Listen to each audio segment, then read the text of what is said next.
Hello, and welcome to the very first episode of the Balance Podcast. My name is Chris, And my name is Micah. and today we'll be reviewing the newest Star Wars film, The Last Jedi. Now, this film's garnered a lot of mixed reviews. A lot of people love it, a lot of people hate it, and we have mixed feelings about it too. There's a lot of things we liked and didn't like about it, so we're going to be diving into that. Now, just keep in mind, this is a movie podcast, so spoiler alert, we're going to be reviewing every single detail of this movie as much as humanly possible. So if you haven't seen the movie, maybe don't listen to this podcast today. But we really do want you to listen to it. We really do, so please do and enjoy.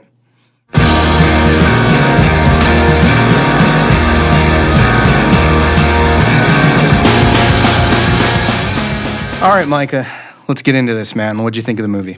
Well, I've seen it 3 times. We've both seen it 3 times. We have. I actually just saw it for the third time this morning. Weren't you supposed to be there for your 4th viewing? It was a long night, man. I couldn't wake up. But in either case, we've seen it 3 times each. The first time I hated it. I'm not going to lie. I did not like it at all. There's so many twists and turns and things that I think every fan didn't want in a Star Wars film. Sure. Very much so. Like a lot of it was very unexpected. I think we all had this certain concept of like Luke Skywalker coming back and him being this masterful Jedi that was going to come in and save the day. And you know, he just really wasn't that guy. He was not that guy at all. Which it was kind of refreshing in a way. You got to see a side of Luke and that character and Mark Hamill perform in a way we haven't seen him perform. But overall, I mean, I think it was kind of a letdown for fans. But that being said, second time I saw it, I liked it a lot more. All the twists and turns and the just the plot details were hard to sink in the first watch. So once you see it the second time, you kind of get used to it and go with the flow. And then the third time, I actually really liked. Sure. And for those of you out there that's only seen it once, maybe give it another shot. I feel like there's something to be said for expectations and how it affects your liking of a movie. I feel like for the most part, I was able to kind of get all the lore out of my head and my expectations that I really kind of did enjoy it the first time. I do feel like I had an opposite reaction to it where there's certain things that started to bother me more and more. Right. And whatever expectations you have, if you haven't seen it, they're not going to be met. It's not anything that you'll think would happen in this film. Wouldn't you agree? Who were Rey's parents? We don't know who Rey's parents were. We still don't know. And that was one thing that The Force Awakens kind of like, The Force Awakens opened a lot of doors, and The Last Jedi just kind of closed them, kind of, didn't elaborate or answer any questions. So The Force Awakens really focused on Rey's parents. Big time, yeah. Like, I mean, I think the whole, and her lineage, right? I think in The Force Awakens, the first trailer was an excerpt of Luke from Return of the Jedi saying, the Force is strong in my family, my father has it, I have it, my sister has it, you have that power too. It kind of alludes to whoever is Force sensitive in this film is a Skywalker. Right. And let's stop with that for a second. Let's start there a little bit. Let's talk about that trailer that we got a little extended scene of in this movie. How did you feel about it? The extended scene in terms of... In terms of that scene where you see the temple fall, where you see what happened between Kylo, or I guess at the time Ben, and Luke. And what do I think about it in terms of, do they fulfill what Did they fulfill your expectations? Not really. Did you see enough? No, they just kind of used the same footage that you saw in the trailer and the Force Awakens. Sure, difference being you get to see his face, and that is about it. Right. Which was kind of weird looking. For a minute, it didn't even look like Luke, right? I don't know. But, right. But in terms of Rey's parents, though, so let's get back to that topic because, beyond that, you have like Maz Kanata. You remember when Rey goes down to the underground of Maz's castle? Sure. And she touches Luke's lightsaber, and she has that vision where she's like transported back into the old days of the Empire. She's like I think she's on the Death Star or like a Star Destroyer. They show her in that hallway, right. And Maz says something similar. It's just this was Luke's and his father's before him. Now it calls to you. Right. It's just like, why does it call to you? Like, what kind of connection do you have? And throughout the whole film, I mean, also on I think the second trailer, it was like Rey saying, it was like, where are you from? Nobody. I'm waiting for my parents. Like, who are her parents? They left her. Right. And it's just like, who are they? And then, as we know, if you have seen it in The Last Jedi, they were nobody. They were nobody. Paupers? What did Kylo say? Yeah, I think they were paupers. Then they sold her off for drinking money. Right. and there were nobodies. And that's it. Kind of shut the door there. It was like, oh, you're nobody, and everything that was open in The Force Awakens like meant nothing. So enjoy that, right? So that was kind of disappointing. However, there is a quote recently from Rian Johnson in an interview about that. Can you read that, Matt?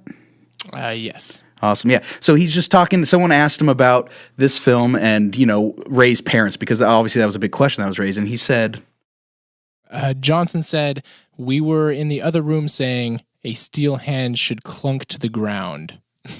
not that one. That's not that's at the all wrong a quote. That's okay, though. That's a thing. That's something that we could definitely get into. Oh, it's at the very top. Sorry I about see it that. now. Yeah, Sure, I no, told that's you fine. That's my bad. Hey, and this is a good moment. Let's just introduce our engineer, our professional engineer. He'll be helping us out with this podcast, which I think we're going to have a good time together. His name's Matthew Hopf. Check him out on Instagram. He's a great sound engineer, and it'll be fun to work with him. About the And our quotes, filmographer, Louisa, we don't want to forget about her either. We don't. I just couldn't did. do I this without her. apologize. Yeah, That's my no, bad. it's all good. She's behind the camera. She's on the other side of where I'm pointing. That's true.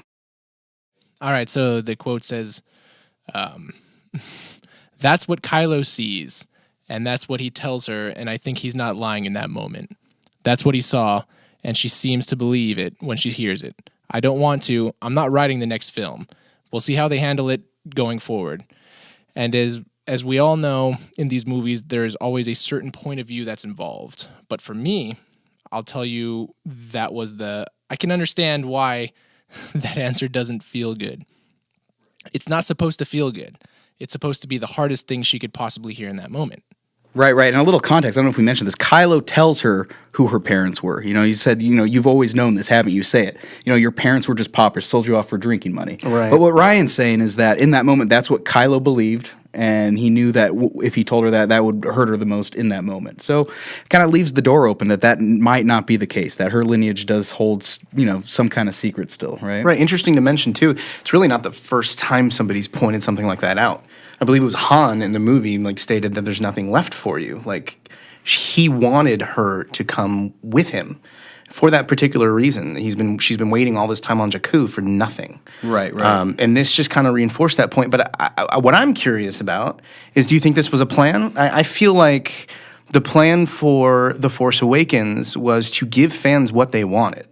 Was really to dive into the original lore of Star Wars, keep it consistent for a new generation. And then Rian Johnson came in, and I really feel like he changed the direction of the franchise. Yeah, he definitely changed the direction. And I think he left a lot of doors. I mean, he closed a lot of doors, but kind of left them crept open, right? Kind of left them cracked. Sure. I guess he didn't fully close them. But, yeah, he's definitely leaving the door open to go in a completely different direction. And, time will tell if that's a good thing in terms of, fan response. I don't know. Sure. Well, I'll say, as somewhat of an optimist for movies, I do like to love movies, but, we got to do what we got to do. Let's get into the nitty-gritty. Micah, what do you hate about the movie so that we can finish on a positive note?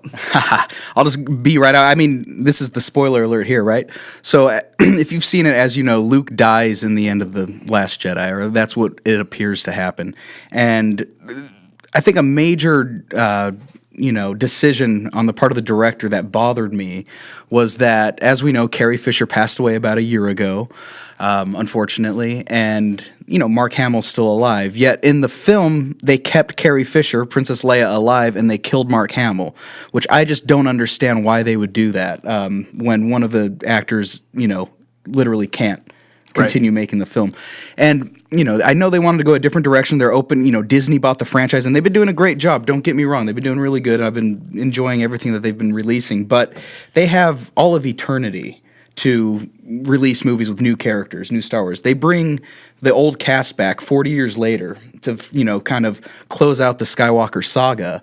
And then they kill they didn't kill off Leia, but everyone's gone now in the second episode. And there's still a third episode to go. And it's like, we didn't even get to see Luke have a lightsaber duel in this film. I guess we'll get into that detail too. Sure. Yeah, definitely. I will say, in regards to the decisions they made to remove some actors and not remove others, I believe Carrie Fisher died, unfortunately, with her untimely death 5 months into post-production. So I don't think they had an option to change the movie. I think that's the direction Rian Johnson went for, period. Which, that doesn't change what bothers us about it. Because, of course, everyone wanted to see Luke. Right. Everyone wanted to see more Luke, except for maybe one generation. Kids, they probably didn't care. Right. But This if is you're their going to bring the old franchise. cast back, it's not for the kids. It's for the old fans. Definitely. And then they just kind of ruin that, you know. But in terms of Carrie Fisher, yeah, her scenes, maybe they couldn't refilm them and they couldn't do anything about it. But Luke's, they could have. He didn't have to die at the end. No, he didn't. They could have kept him alive, but they didn't. Now we just have, I don't know what's going to happen next, you know. But anyways, I think that was my biggest problem with it in terms of the direction that they're going. I think another problem I had was Snoke. Okay. Let's get into that then. Of course, you're referring to the lack of backstory, I'm assuming. Yeah. Okay. Yeah. He's an interesting character, that's for sure. We've dealt with this before, and we've kind of talked about this a little bit. In the original franchise, we really didn't get any backstory on who was in charge of the Empire, correct? Similarly. No, because it was a new franchise. Right. So you don't need backstory. It's not. This is episode 8. Yes. It's not a new franchise. And it's rebooted for a new generation. I feel like they definitely, within the first episode, did the same thing that the original saga did. Yeah, right? in the first episode, you mean episode 1, Phantom Menace? No. 4. Episode I don't 4, even want to A get New into Hope. it. I don't want to talk about those movies. A New Hope. Right. But when you're introducing a new franchise, it's like, yeah, there's a villain, whatever. But when you have like this villain and he ends up dying, the Emperor, right? Emperor Sure. Palpatine. They have this guy throughout the trilogy. And we don't really need backstory. We see him develop. Then all of a sudden, in The Force Awakens, we have Supreme Leader Snoke, right? Who's one of the most powerful Jedi. And he's old and he's tattered, he's torn. Like, where did he come from? He had to have been somewhere during the rise of the Empire, during the original trilogy. But there's no backstory. Like, what was he? What was he doing? Why is he so force sensitive? How does he know Luke? How did he get to Ben Solo? All of these things, and there's just no context. And they opened that door, and everyone was wondering that with The Force Awakens. And you thought that you would answer that this film. But guess what happened in this film? Nope. He's dead. Yeah, He's just dead. he's just dead. Let's talk about the death scene, though, because it was a pretty damn cool death scene. I will give them credit for that. Honestly, this scene, which we've already talked about a little bit, it's where Rey kind of finds out, maybe, possibly, right, who her parents are or not. In this scene, honestly, one of the coolest scenes in Star Wars history. I would agree with that, most definitely. I got goosebumps when that. Let's talk about the scene a little bit, Let's right? talk about the scene a little bit. I mean, honestly, I love dialogue. I just eat that up for breakfast, man. Right. Dude, and it's so good just hearing Snoke read his mind and talk about how he's turning his saber to strike his true enemy. And then boom, who is it? It's Snoke. And he doesn't even see it coming. Right. Kylo Ren literally Jedi mind tricked Snoke. He does. The most powerful. We don't know if he's a Sith. I don't think he is. He's just dark side force wielder, right? I guess that's part of the problem, right? We don't know. Right. But yeah, Snoke dies. Ben Solo, Snoke thinks he's about to kill Rey. He kills Snoke instead, ignites the lightsaber. This lightsaber's not in his hand. He does it with the Force. Cuts his body in half. And I think the coolest scene is when he cuts his body in half and brings the saber back with the Force, and Rey catches it. Yes. She stands up, and they look at each other, right? They look at each other kind of like, are we going to fight each other, or are we going to fight the guards that are within Snoke's chamber? Yeah, and then immediately back to back and right into the action, man. It was good. Oh man, the fight scene was so great. It was really good. Yeah. I really enjoyed it, and it was a gem, like you said. I think probably one of the best scenes in Star Wars film history. Yeah, really. I mean, and they have that scene, right? And then it closes with the last guard that gets killed in a very similar fashion as to when Kylo kills Snoke and that saber goes to her. She's now throwing it at him when he's in trouble, and he just kind of catches it and just boom right through the head. Like, right. Such a good scene. It's so good. And what you think that's going to happen during that is that, Kylo went to the good side, right? He's turned, to the light. right? He's turned? He's turned? He's turned? Not at all, He didn't turn. He didn't turn, but, I would have liked for him to turn, but I'm perfectly happy with him not turning too. Sure. It was a twist. I was like, okay, I didn't see that coming, So Nor he's did I. he's actually taking Snoke's place. He's now the supreme leader. Hux literally refers to him as the supreme leader now. He sure does. And that was a fun scene. I did enjoy that. Yeah. I did enjoy that. When he says, "What do you think you're doing commanding my army? Our supreme leader is dead." And then What, bitch? Kylo force chokes him, right? He does. He force chokes him. He's just like, just the way he says that. He repeats that line right back at him, which I think is really great writing, that he just takes the tone and changes it as, excuse me, puts it as a question, and then he says, long live the Supreme Leader. And you think that Hux is talking about Snoke still. And you think, at least I thought Kylo was going to kill him. Okay. Yeah, I didn't think Hux was referring to Kylo. Yeah, I immediately, that's funny that we even talked about that. So honestly, immediately I thought that was like, he's in that moment, he's like, oh, yes, there is Kylo. Right. This is it. Like, what is he going to do? He has no option. This is his new leader, 100%. Right. That's interesting. Yeah, just a matter of perspective, right? All a matter of perspective. In terms of the other things that I liked about it, the humor in this film. I mean, it was almost more of a comedy than, it was equally comedy as it was kind of action, adventure, sci-fi. You know what I mean? And I think some of the humor was hit or miss. I think some of it, I think testament to that. I don't know if those who saw it in theater, I think a lot of parts that tried to be funny, no one laughed, and you saw those attempts at humor. But there were some parts that were just downright hilarious, right? Right. You know what scene I'm talking about? Oh yeah.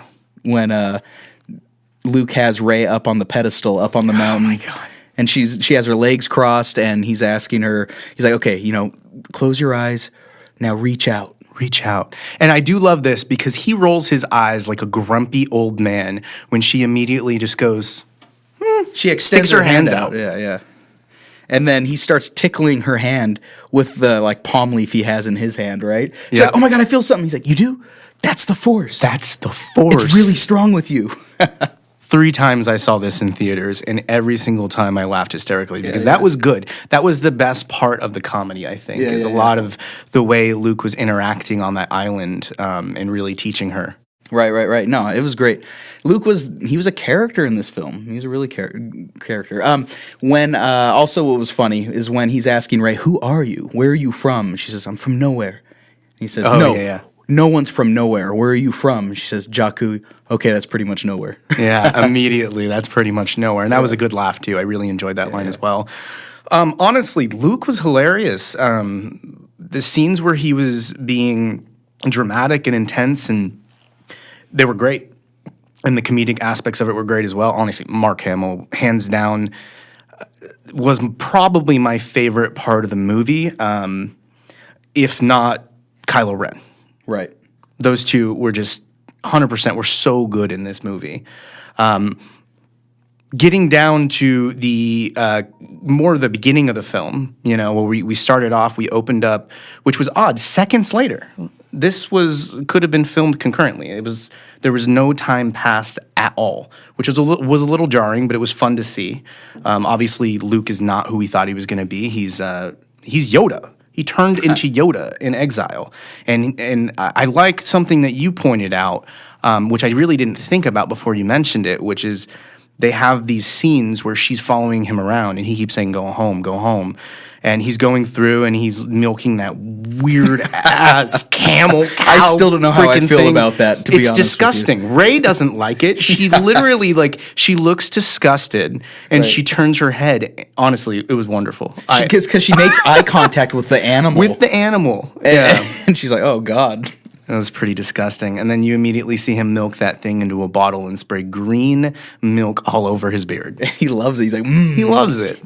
He loves it. You watch him go fishing. Like you said, he was a farmer.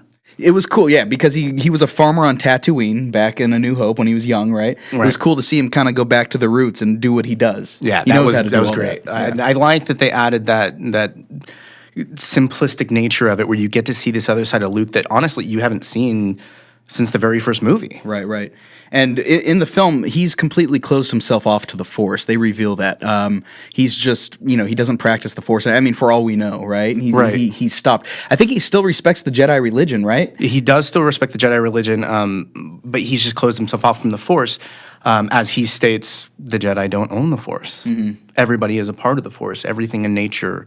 I like the sentiment. It's really cool. I also like the fact that, I was just thinking when I was watching it today, that scene where he goes fishing and he jumps on this long staff and anybody would die if they screwed this up, right? And he just jumps all over to the other cliff face, and he's going over to fish, and I'm like, he's just a badass. Yeah, he's not using the Force. No, but he is showing off, because one thing that I did think about during that part was, why does he need to jump across that canyon to kill that fish?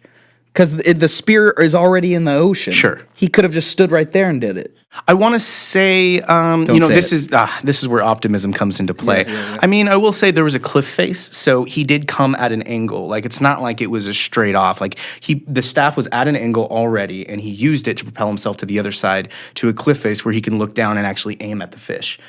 That could be said. I think so, because it was done as an angle. But once again, You're this is where so goddamn positive. this is where we're running into say I like to make apologies for things I like. That's okay. That's okay. It was a cool scene. It Nevertheless. was a cool scene. I remember yeah. you saying that. You did say, "Hey, man, he didn't need to do that, but it was pretty badass." Right. Let's talk about Leia's Superman scene. Oh Lord, because I think that, I don't know. I've from the people I've talked to, a lot of Most people people liked hate it. I hated it. I don't think I've talked to anybody really that's liked it. Who saw that and were like, dude, hell yeah! Remember that? What was your favorite scene? Oh, when Leia Superman in outer space. Oh, dude, I counted today. Okay, so she was in space for about 1:20 seconds. Before she wakes up and pulls herself back in Superman style. I will say this was a terrible idea. I don't know whoever wrote that, if it was Ryan Johnson or whatever. Like, I don't understand how you could sit in a writer's room and be like, yeah, that's a good idea. I like the idea that they're pulling her into the Force. It's about damn time. That's one of those questions that most Star Wars fans have had. Like, she is also the daughter of Darth Vader. Right. Why is she not showing Force abilities? Now, a part of me believes that this was going to be the first instance in which we were really going to see her be able to engage in the Force, right? And in the next movie, from what I've read, she was going to have a really big role. So I'm assuming this was going to be the first time you saw it, and they were going to expand on it in the next movie, which maybe would have made it a little less ridiculous, but just the same, it was ridiculous. It was absolutely ridiculous. And, if they're going to start showing off her Force abilities, which I'm glad they did, just not in that way, right? If they're going to do that, why not do it in a much cooler way? I guess this is just a matter of opinion. This would be my opinion. But, why not do it in a way like in the middle of battle, right? Let her stop a laser. Let her, a ship's coming. Let her, stop the ship or, something like really freaking cool like that. Because that scene and the music that played too just made it really cheesy. They played like the princess theme, like the Leia princess theme when she was going. Just the music and It's funny, I didn't notice that. Yeah, just all of it. And like you said, they post production she passed away, so they couldn't change any scene. So if that was already written into it, what are you gonna do? But they should have taken that out. Well, or killed her right there. Let her we die. are where we are. It was in post production. I don't think they could afford to go back and do that. Right. But in either case, let's talk about Luke's death. Okay. Go on. Okay, I'll go on. So what happens is that Luke, the rebels go to the planet Crate, right? And that's the planet with some rebel base, right? The big door. Abandoned rebel base. Yeah. So they go to the planet Crate, and Kylo and a team of AT-ATs come and start shooting at the door, right? Which, by the way, AT-ATs, it was badass. They weren't used. It was cool to see them in the last movie, but they weren't used that much. It was nice seeing them a little bit more in this movie. Oh, you're talking about in The Force Awakens they weren't used much? Not that much. Yeah. Right, you got to see them and they look cool, but Just a side note. But they were badass, super man. cool. Yeah. And so what we have is that the rebels, Leia and Poe and all of them are inside of the cavern, right, or the cave with the wall, and they're kind of losing hope, right? Because the First Order brings that big cannon. They're about to blow the door down. They're like, what are we going to do? There's only a handful of them left, right? Sure. And you see Luke walk down. You see a shadow, which is reminiscent of Return of the Jedi. Do you remember when Luke comes down to recover Han Solo when he's frozen in carbonite? Yeah. It's very reminiscent of that. You see him come down I didn't even think about that, but yeah, that's true. You see him come down those stairs kind of out of nowhere, and it's a really cool scene. It's really awesome. But then you see Luke, and you're like, wait a minute. why does he look different? I thought this was a just for men hair product, hair dye commercial, because his beard is no longer gray. It's No longer dark. gray, it's shorter. His hair's shorter. He just looks younger. And you're like, what happened? You know? Fucking had a makeover. And so he comes, he says his last goodbye to Leia, which I thought they did really beautifully, because It was, yeah, that's true. his last words ever to Leia were, no one is ever truly gone. Right? Right. Which is like cool in the context of the movie, but also because, you know, Carrie Fisher passed away. Right. Which I think was like an homage to her. Like, Sure. they did that. But so what you have is then you have Luke face off Kylo, right? He steps out to where all the AT-ATs are in the middle of this battlefield. And It was pretty great, honestly. It was hysterical. I know there's a part of this scene that you have a little bit of a problem with, but I will say I enjoyed almost every single aspect of it.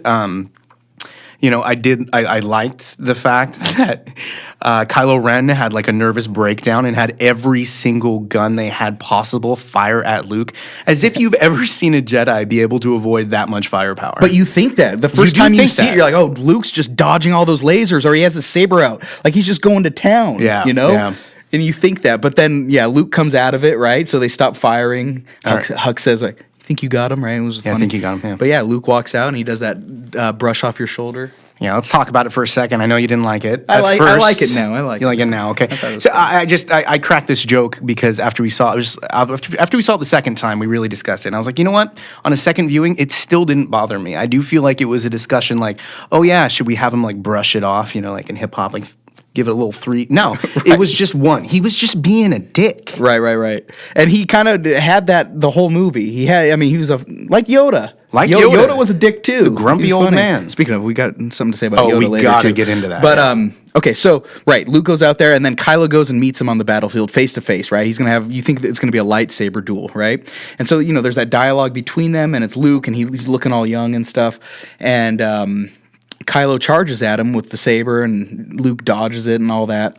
Which are I kind of had a problem with like those scenes too, because Luke does that Matrix move. Yeah, they keep bringing that back. Well, why? I don't know. I will say they moved off of it quickly enough that although it immediately popped into my head, it didn't bother me as much as it could have. At least they stepped away from it pretty quickly. Like, it wasn't too extensive. He didn't like sit there, but Like, yeah, at least the camera didn't pan around. right, and like- just pan around to the boom. Right. At least he didn't go run to a telephone and teleport somewhere, right? Yeah, But like, so that happens, and they have that dialogue, which is really cool dialogue too, because Kylo's saying like essentially like, I'm gonna kill you, I'm gonna kill Leia, or kill Rey, right? right after he gets to the ground. Yeah, and Right. They're talking about that. Says Yeah. like, strike me down in anger, I'll still always be with you, just like your father, right? Right. And then Kylo comes running towards him, slashes him, and you kind of don't know what happens. Right. And then he looks back, and Luke's still standing there. And I you're mean, was part of you in that moment assuming that he was pulling an Obi-Wan and he was actually going to let himself be killed in that moment? 100%. Right. 100%. Yeah, and he was still there. He was still there. He was still there, and at that moment, you understand what's happening, right? In a way. In a way. And then after Kylo pokes him with the saber, he goes right through him. He's like a Right. projection. He's a hologram, Right. I right? half expected him to kind of like tool around in the hologram, like, what the fuck, man? Right. Why? What's happening? Right.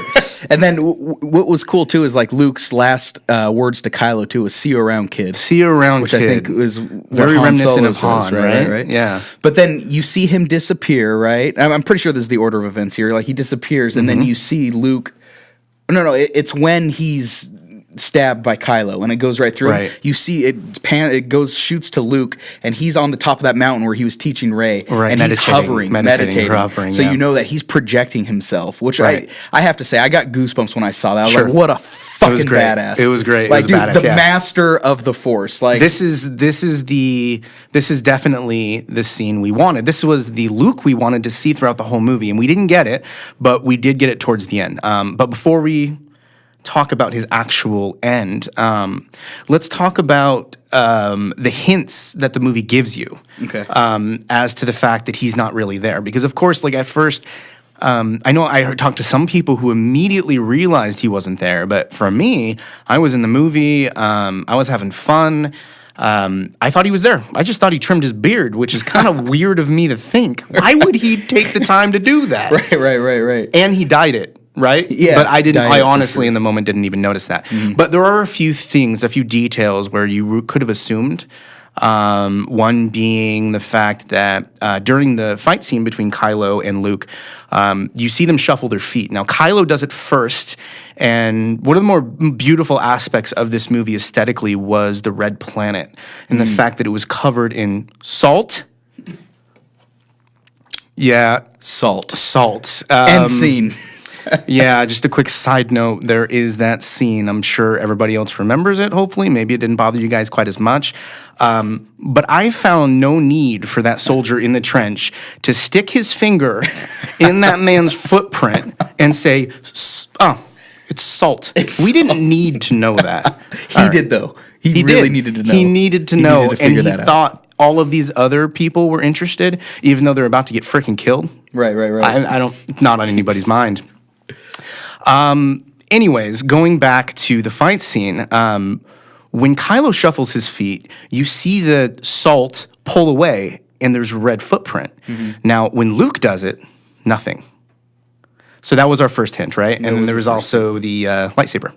Right. The lightsaber, Luke's using the blue lightsaber, which we know was destroyed. It was destroyed in the end of that. Yeah, in the end of that scene with Kylo and Rey, when they battled and defeated Snoke and all that.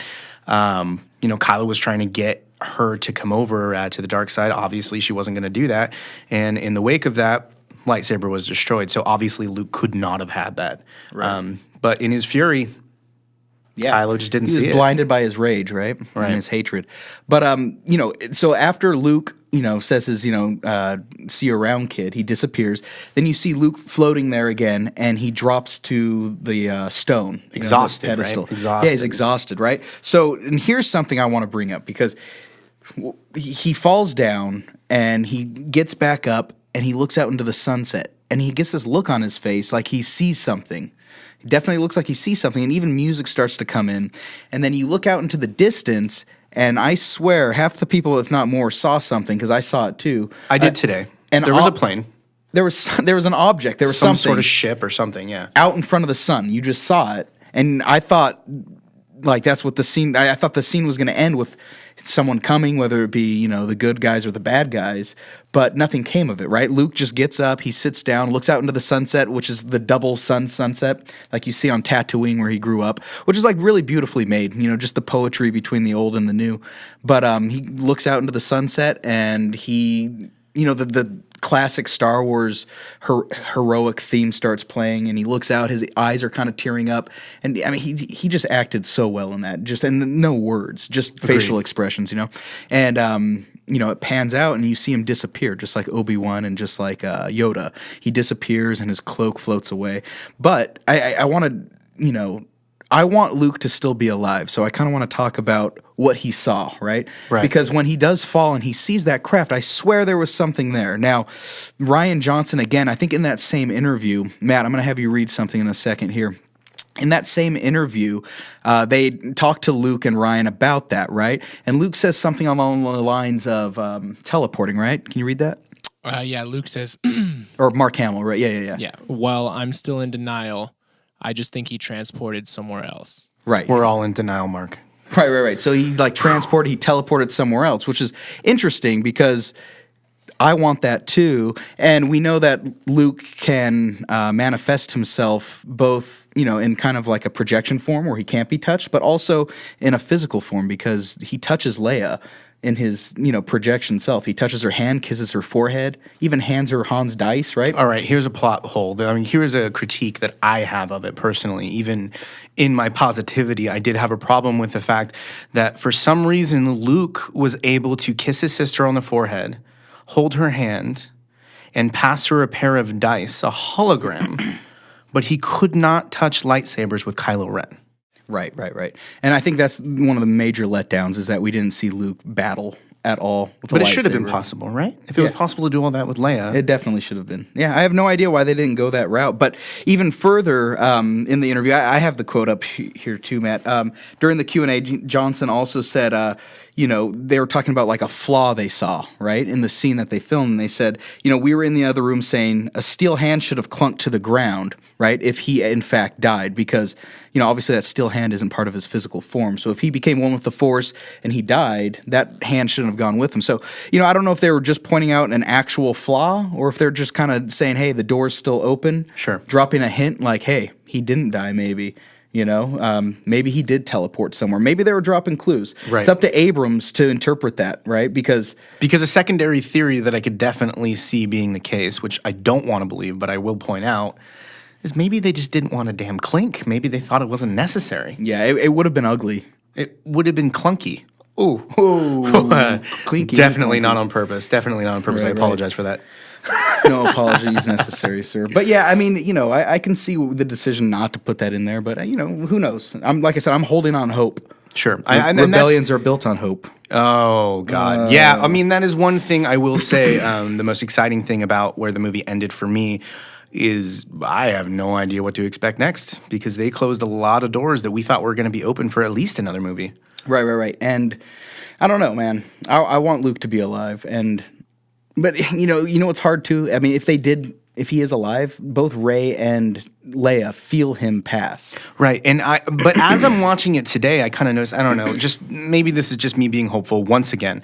But the way they talked about it was, it wasn't in a negative way. It was with purpose. It was in peace. Maybe they just don't understand what that purpose is or what he became. I don't know. Yeah. I feel like there's a lot of aspects of the Force that we really haven't delved into too much in the other movies, and now we're starting to get a little weird with it, which I'm kind of excited about. I hope they kind of go further into the weird aspect of Star Wars Jedi lore in the next movie. We'll see what happens. But I mean, it's an interesting thought. Hopefully he's alive. He's probably dead. He's probably dead. But hey, and another thing really quick was that if that was a ship that he saw at the end, could it be that he teleported to that ship? You know what I mean? Because he's on an uncharted planet, right? Sure. They needed a map to it. They have no idea where he is. So he doesn't see that no ships are coming over there. No one's going over there, right? And no one's going over there. So he doesn't see anything. He's never sees. The dark side has taken over. But he never sees other life forms other than Rey. Like Rey was the first outsider that he saw go there, and she already left in the Millennium Falcon, right? So he has no way to get back. He looks out into the sunset at that ship like he sees something. He disappears. Luke hopes he teleported, and then at the very end, when you see the Force-sensitive kid pull the broom toward him, and he looks up in the sky and sees that ship enter hyperspace. And we're back. Hey. He sees the ship enter hyperspace. Maybe that was the ship Luke hopped on. I'm just reaching here. I know you're reaching. So I want him to be alive so bad. We will have to wrap this up pretty quick, so let's just go over a couple more details here. I think the last details really can be wrapped up by just simply talking about let's each go and talk about both our favorite aspect of the movie, favorite scene and why, and least favorite. Do you want to start? Sure. Honestly, my favorite scene, and it's funny, it's my favorite and least favorite scene all at the same time, is Luke's death. Because, like I said, I mean, I already went into it, but I think it was so beautifully made, and I was hearing someone talk about it, and it's not that he died. He gave himself to the Force, right? Sure. And when I heard that, I was like, yeah, that's kind of what happened in that. That's kind of what you see when he's looking out into the sunset. And like I said, just the poetry of him looking at that double sunset, those two suns in the sky, just like on Tatooine. Right. Back where it all started, and it's where it ends, too. And he just looks up at the sun, and the music cues, and it's just kind of a beautiful scene, I wish he didn't die. I really wish that didn't happen, but I don't think it could have been done more beautifully. Sure. So one and the same for you. Yeah.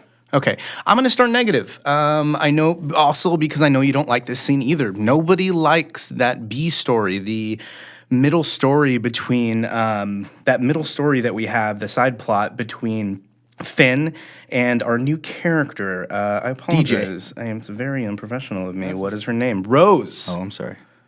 Rose. Nobody liked the Casino Planet. I'm not going to talk about it that much. It was stupid. There were aspects of it I liked. I really liked Benicio del Toro's character, and I liked the concept, the idea of him being in the next movie as some sort of anti-hero. I think would be really cool. That's about all I'll say about it, but it was unnecessary, and it didn't drive the plot anywhere. Right. Yeah, I mean, Yeah, Benicio del Toro's character was very good. And, just like the animals, like that whole thing. And the CGI in that scene where they're riding whatever those animals are called, each time I've seen that, it looked so fake. It looked so cheesy to me. I was like, oh, God. Like, why even put that in there? Like, Yeah. it was just over the top, What did you? Was it you that said it might as well be pod racing? It was basically I the liked pod the racing. pod racing. That would never have been me. I also like the pod racing. The pod racing's good. It was good. Pod racing was a thing. I'd be attending those shows all the time, like a sport. dude. That'd be a good time. I'd be a driver. You would be, but it's very dangerous. Stick to drag racing, Matthew. Yeah. Okay, so that's my least favorite point of the film. Now we're going to close out, and I'm going to talk about my favorite point of the film. Honestly, my favorite thing in movies is dialogue and character development. This is my opinion. Not everybody has to share it, but I do think the best character development they've done in the entire Star Wars franchise is between Kylo Ren and Rey. I love that their minds are linked. All those scenes were fantastic. The acting was amazing. Everybody in the film. Daisy Ridley was amazing. Adam Driver just sealed the deal for me. He was so good. He was even better than the last film, I would say. He kind of drove the movie. A little bit. Is that a pun? Are you making a joke about his last name? Nah, man. Driver? Yeah, it was. God damn it. No, that's okay. That's okay. It was funny. I did enjoy it. But I think my favorite thing about that is some of the conversations they're having, they don't know what's happening. Because as we learn in the film, Snoke is the one that put their minds together. So he did that to manipulate both of them in a sense, right? Yeah, definitely. But I will, and this is a quote, on the very first time they do this, which they do 3 or 4 times during the movie, whatever. He says to her, "You're not doing this. The effort would kill you." So to me, that says Kylo figured out from the beginning that Snoke did it. So that whole time, he could have been manipulating him. He knew. He knew that Snoke was talking to him. You think so? I think so. You think he knew Snoke was bridging their minds? I think he knew, and this is only upon third viewing because the way he said it. Oh, I see. You're not doing this. The effort would kill you. So then who's doing it? Because he knows he's not. That's Why true. would the Force do this? But He's not. He does ask, why is dumb. the Force connecting us like Why is the Force connecting us? But then he does say, "You're not doing this." So that leads me to believe. We'll leave this in the air, but that leads me to believe that he knew somebody was doing it. A quick little side note. After Snoke dies, they have another moment like that at the very end of the film where their minds are linked again. True. Which is weird because if Snoke was the one doing it, why would that happen again? I don't know. That is something that did come to mind. I don't know. So Anyways, might have put the kibosh on what I just said, but I'm still going that way, man. hell yeah. Hell yeah. Well, I think we're going to wrap up here. I think we've talked about all we needed to talk about in the film. Feel free to leave any comments under this YouTube page. See if you share the same opinions or if you have any arguments against it. We're so open. We'll respond. We promise you. We'd love to engage in conversation here. All the standard social media stuff, we won't keep repeating it. We're just going to put it down in our bio. Feel free to click on that for Instagram, Twitter. Of course, you're probably watching this on YouTube, or maybe you're listening to it on iTunes. I don't know. Whatever your bag is, man. I just hope you enjoyed this podcast. If you're on iTunes, you're not going to get the social media, so check it out on YouTube. Oh, that is a very good point. Check it out on YouTube, people. There'll be more episodes in the future. We started this podcast because we were arguing a lot about this movie, honestly. Mm-hmm. And we said, screw it, let's record it. Screw it, let's record it. And this has been The Balance. And that's what we did. Thank you for listening. And thank you for watching.